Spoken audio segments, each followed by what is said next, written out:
Milestone school and কলেজে বিমান বিধ্বস্তের ঘটনায় আরও দুজনের মৃত্যু হয়েছে। একজন সপ্তম শ্রেণীর শিক্ষার্থী জারিফ, আরেকজন স্কুলের স্টাফ মাসুমা।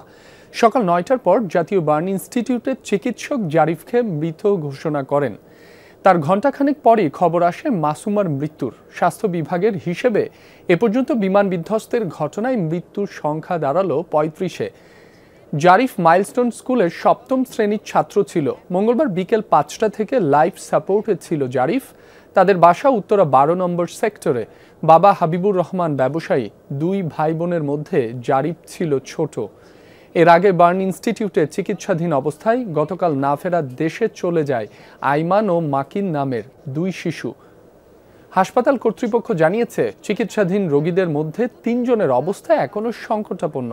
তবে ১৫ জনের অবস্থার উন্নতি হয়েছে। আজ থেকে শুরু হচ্ছে তাদের বাড়ি ফেরানোর প্রক্রিয়া। এদিকে বিমান দুর্ঘটনায় সকল নিহত ও আহতদের পরিবারের প্রতি আন্তরিক সমবেদনা জানাতে রোববার ও সোমবার ছুটি ঘোষণা করেছে মাইলস্টোন স্কুল অ্যান্ড কলেজ কর্তৃপক্ষ। বার্ন ইনস্টিটিউটের সবশেষ পরিস্থিতি জানবো, সেখান থেকে যোগ দিচ্ছেন সহকর্মী মনিরুল ইসলাম। মনির, আজ আরও দুজনের মৃত্যু হলো। তাদের মরদেহ স্বজনদের কাছে কখন হস্তান্তর করা হতে পারে, আর সুস্থ হয়ে ওঠা রোগীদেরই বা কখন রিলিজ দেওয়া শুরু হবে? ধন্যবাদ রাব্বি। আসলে আজকে সকালবেলায় ঘুম থেকে ওঠার পরেই দেশের মানুষের কাছে একটা মন খারাপ করা খবর পৌঁছে দেওয়া হয় এই জাতীয় বার্ন ইনস্টিটিউট থেকে। কিছুক্ষণ আগে আরেকটি খবর আসলো। সকালে আমরা যিনি জারিফ মারা গিয়েছে, তিনি ১৩ বছর বয়স, তার ৪০% পড়ে গিয়েছিল। আর কিছুক্ষণ আগে মাসুমা নামে একজন অভিভাবকের তাকে মৃত ঘোষণা করেছেন চিকিৎসকরা। তার শরীরের ৯০% পড়ে গিয়েছে।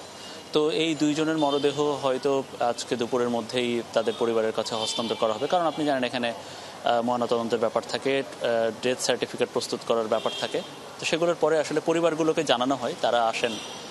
আরেকটি ব্যাপার হচ্ছে তাদেরকে দাফন কোথায় করা হবে, গ্রামে নেওয়া হবে কি হবে না, এটা নিয়ে একটা পরিবারের মধ্যে একটা সিদ্ধান্তের ব্যাপার থাকে। তো সেই হিসেব করে তারা ফ্রিজিং ভ্যান ভাড়া করতে হয়। হয়তো সেগুলো সরকারি ব্যবস্থাপনাতেই হয় বা খরচাতেই হয়, কিন্তু সেগুলো একটা সিদ্ধান্তের ব্যাপার থাকে, এই জন্য একটু সময় লাগে। আপনি একটা বিষয় আপনারা খেয়াল করলে দেখতে পাবেন যে হচ্ছে একটা শিশুদের শরীরে একটা সামান্য আঘাতও অনেক বড় হতে পারে। যেটা যে মাসুমা মারা গেলেন তার শরীরের ৯০% পড়ে গিয়েছিল। যে ১৩ বছর বয়সে যে জারিফ মারা গেল সকালে, তার শরীরের মাত্র ৪০% পড়া ছিল।